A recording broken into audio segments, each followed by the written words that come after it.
Yeah, I'm Reduan Achtibat. I'm working as a PhD student at Heinrich Institute for approximately 2 years now. And I'm doing together with my colleague Maximilian Dreyer research in the area of concept-based explanations.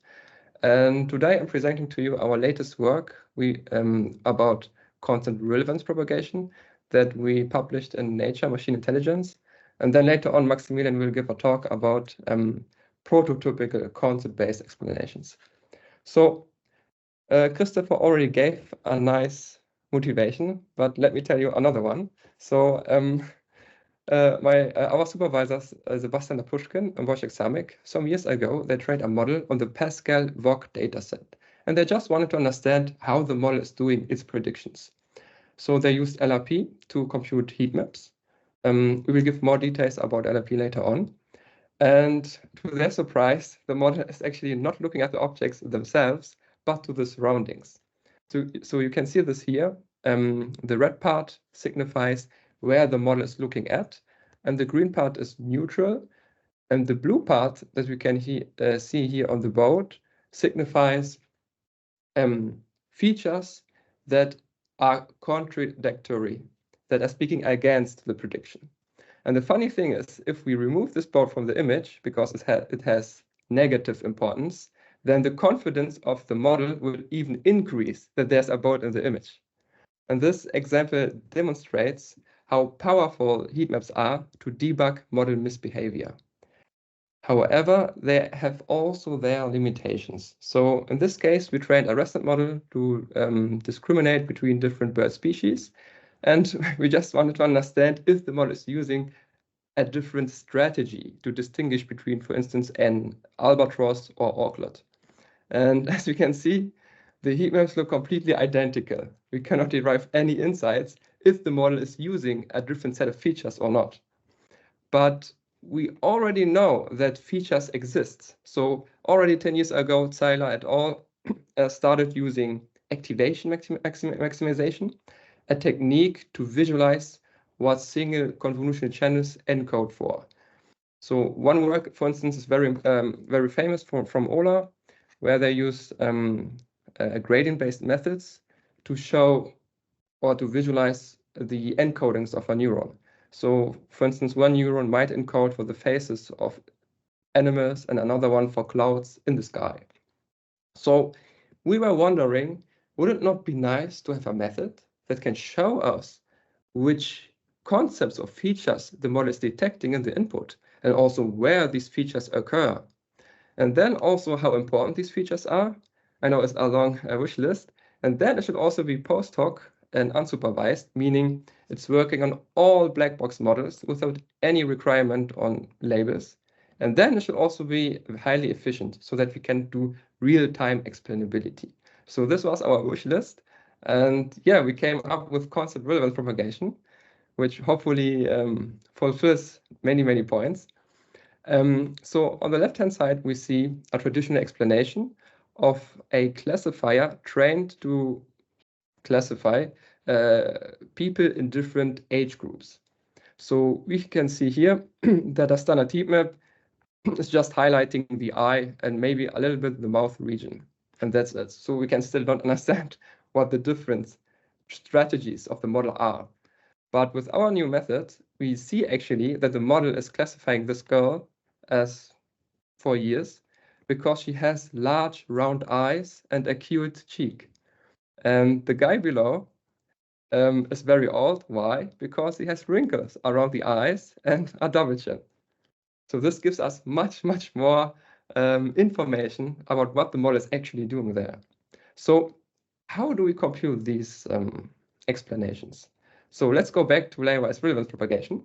So this method is a back propagation-based method that benefits from the chain rule, which means that we can compute heat maps in a single backward pass, making it a very, very efficient method. So it works in a nutshell by assigning relevance or importance values to neurons that contributed during the inference process. So it might be that there's a neuron with a very, very high activation, but it will get a very low relevance value because it didn't participate in the inference process. So you might ask, how is it possible? We have a high activating neuron and it doesn't participate in the inference process. Yes, maybe, because the weight with which the neuron is connected to the classification output is very low, or there is even not a connection. So this neuron activates highly, but it doesn't really increase the confidence of the model. So there are many, many rules, which is too much detail to go into it now. But there are some techniques to assign these relevance values to the neurons. And then we end up with this heat map.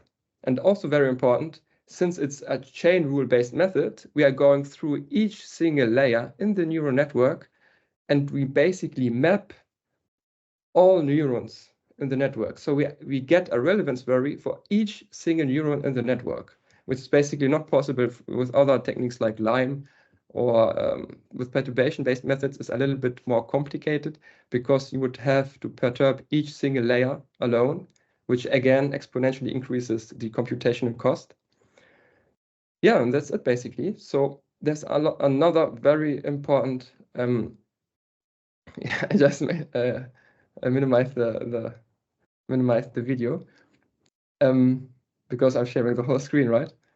So there's another really interesting property of LRP, which is that we can aggregate relevances in the input via a summation of prior relevances. So in other words, LRP is an additive explanatory model, which means the final heat map is a superposition of single relevance contributions. And this is a very important key property that we use in concept relevance propagation. So on the left-hand side, we see a classical LRP relevance assignment, where all these relevance flows are flowing through the model in parallel, in superposition, and then they end up in a final heat map. But since LRP is an additive explanatory model, we can actually isolate single relevance flows and look at them in isolation. And then we can add up again everything together, and then we get the original heat map back without any loss of information. So how do we do this? It's actually quite simple.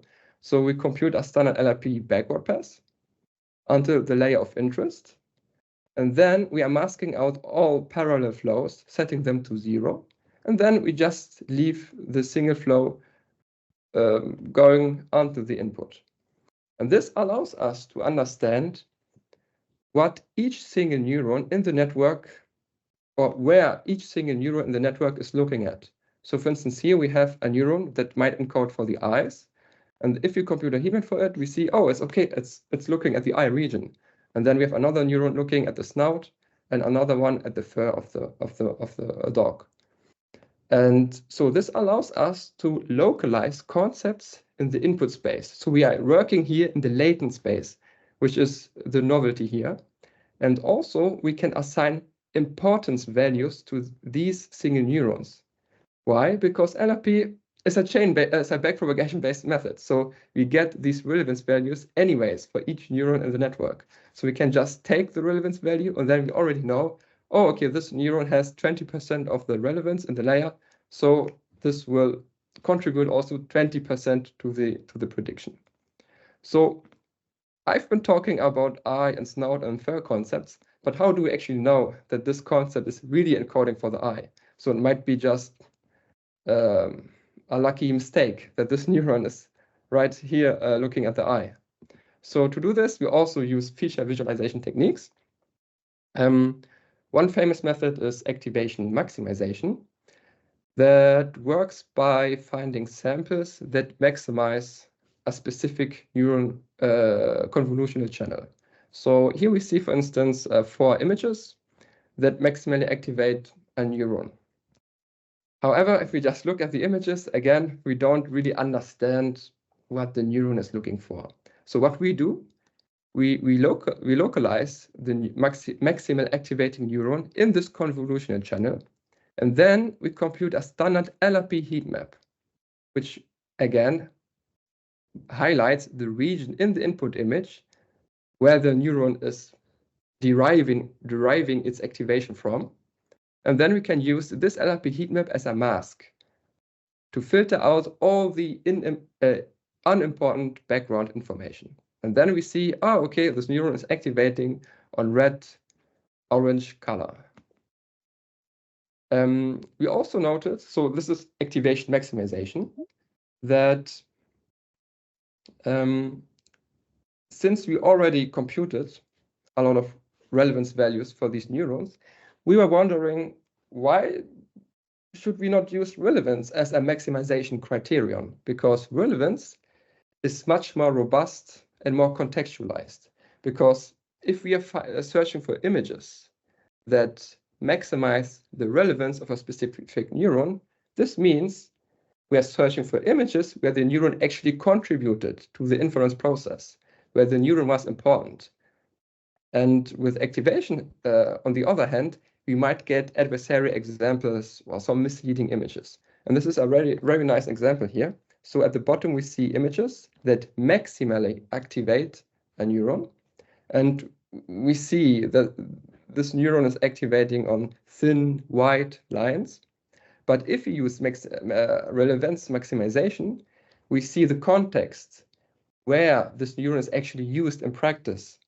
And here we see is also activating on thin white lines, but if the model is using it to classify or to identify Chinese or Hanzi watermarks in the image. So you might ask yourself, why is there a channel encoding for watermarks, although we have a classifier trend on ImageNet? So we will discuss this later on. This is already hinting to a shortcut or a clever Hans artifact that the model learned. So let's go back to the CRP for now. So at the end, we end up with a concept atlas telling us which concepts exist, which concepts are really important, and also where the model is seeing them.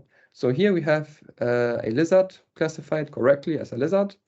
And as you can see, the most important feature are actually lizard body parts, which is not surprising. But the second most and the third most feature is encoding for background vegetation and also branches on which the lizard is sitting at. And this is quite surprising because in the traditional heat map, we don't see relevance on the leaves in the background, right? But still, the second most important feature are actually vegetation features. And then again, we see very, very slightly that the branch is highlighted, but here we see it much, much better. So this type of explanation gives us much, much more insight and reveals model misbehavior that heat maps cannot even show you. And we can also do a lot of other interesting things. For instance, some sort of concept reverse search. So we can ask the model, okay, so you are detecting here something. Please tell me what concepts do you see there? And then we can actually filter all the concepts in the model, and then we can quite good find. So we find that there are flowers and pasture concepts. And this type of analysis can be used to investigate suspicious encodings. So we wanted to investigate why this Chinese watermark feature exists. So we put in an image from ImageNet with this Chinese watermark. And then we did this, this reverse search on this region. And then we found a whole range of features encoding for this type of texture, which is also quite surprising, which means that there's a lot of redundancy in the latent space. And it means also that the model dedicated a lot of neurons just to detect this type of feature, which means that this feature might be very important for the model to do its prediction. So we were wondering, are there other classes? Which classes are even afflicted by this type of artifact?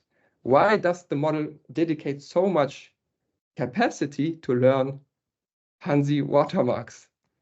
So, and we found that there are many classes. These are just the top 5 that actually have this watermark on top of them.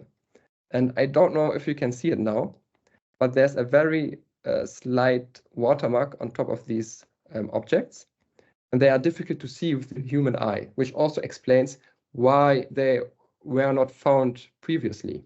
But with CRP, again, we can highlight these watermarks very efficiently and also make it obvious that these watermarks exist. But then we also have cases where this neuron, if we go back, so it's, here I'm visualizing channel 361 in a VGG16 model. And we see there's also one image of whiskers. So it's not, so this concept is not only encoding for Chinese watermarks, but also for the whiskers of cats. And here we see indeed the Puma class is actually using this concept very heavily to do its predictions. Yeah, and we also applied our methods on the ISIC dataset to find, to analyze skin cancer detection models.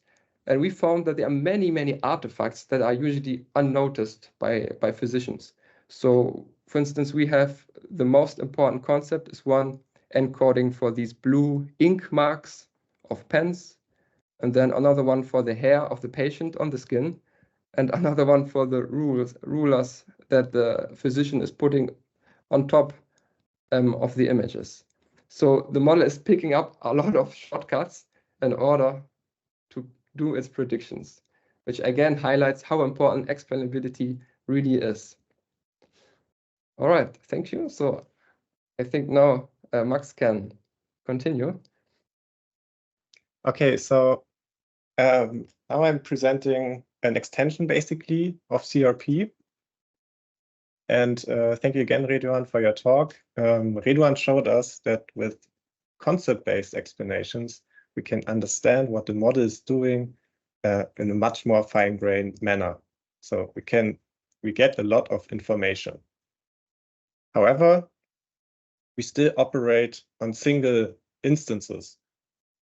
And when we want to understand the model on the whole data set, it is quite tedious to understand and go over each and individual prediction, because there might be thousands or even millions of samples in the data set. And here, for example, I show you one prediction of the class Space Shuttle from ImageNet. And with a concept-based explanation like CRP, we can understand that the pen-like form, the fire, and the dust cloud concept is important. But in fact, in this data set, in the train set, for example, a lot of similar samples exist, where also the pen-like form, the fire, and the dust cloud is important. And here I already indicated some kind of embedding.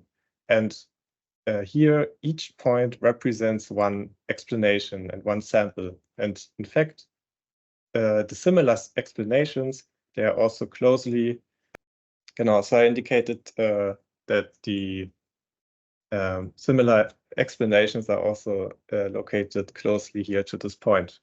And here we already see there are a lot of different clusters present. So, and the idea of PCX, our extension basically, is to summarize these similar explanations via prototypes. So the idea is to find for each cluster here, for each collection of points or explanations, basically, one prototype. And then in the end, we only have to study here 4 prototypes instead of 1,000 predictions. And how do we find these prototypes?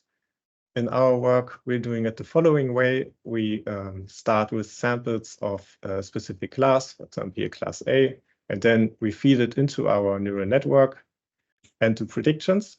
And for each prediction, we explain the output with LRP, which uses the gradient, so it's also quite efficient. And in some intermediate layer where our concepts are located, we collect these attributions. And these concepts, they can be, in principle, arbitrary directions in latent space, or in the simplest case, just every neuron or individual neurons. And then for each concept, we get one attribution score, one relevance. And so for each prediction, we have one of these concept relevance vectors. And in the end, we do some form of clustering on these concept relevance vectors. For example, using k-means or fitting Gaussian mixture models. And using Gaussian mixture models is what we do in our PCX paper. And then, for example, you say, I want to fit a Gaussian mixture model with 3 Gaussians. And then you get 3 Gaussians, and these Gaussians, they represent then your 3 prototypes, specifically, for example, the mean of 1 Gaussian. And for illustrative purposes, we show here the closest as the closest sample to the analytical mean of the Gaussian. And so now we can investigate the whole model behavior with a few prototypical examples. And this is much more quickly because we don't have to go over the 1000 samples in ImageNet, but only for these few. And we can still go into detail because we clustered concept-based explanations. So we can understand for each region or cluster what is specific here. For example, in the cluster at the bottom, we can see that here the fire concept is not used anymore because there is no fire. Instead, there's, for example, the scaffold concept. And other strategies the model has learned are, for example, space shuttles that are landing and are in a horizontal orientation or in some hall. And we can do even more with prototypes. We can also understand our individual predictions better. We can validate them. For example, here we have a different prediction. A space shuttle that is photographed from further away. And we can compare this prediction now to the ordinary, to the prototype, to the usual learned behavior from the training set. And here, for example, we see that the pen-like form is now less important and fire and dust clouds are more prominent. And these differences we can now also quantify. For example, when we have Gaussian distributions, we can compute the likelihood. And this likelihood measure is an objective measure to identify how ordinary or extraordinary this test sample is. This allows us to catch outliers or to assign also test or new predictions to a specific prototype and do labeling, for example. What I'm most interested in is also to use it for debugging your model. And this has never been easier now with this global CRP analysis. Here, for example, we have a gastrointestinal tract classification. And here we see the prototypes for the benign class. And we see 3 distinct clusters and 2 clusters that correspond to spurious behavior. For example, the cluster here on the left corresponds to this green box artifact that is present in some training samples. And the cluster here on the bottom corresponds to a medical instrument that is picked up as a Clever Hans feature by the model. So this was a short introduction to doing a global CRP analysis, which we call PCX, which stands for Prototypical Concept-Based Explanations. And if you are interested in collaborating or applying our methods, feel free to reach out. We provide the code for CRP and PCX. And yeah, just contact Reduan or me or our supervisors, Sebastian and Wojciech. Thank you very much for your attention.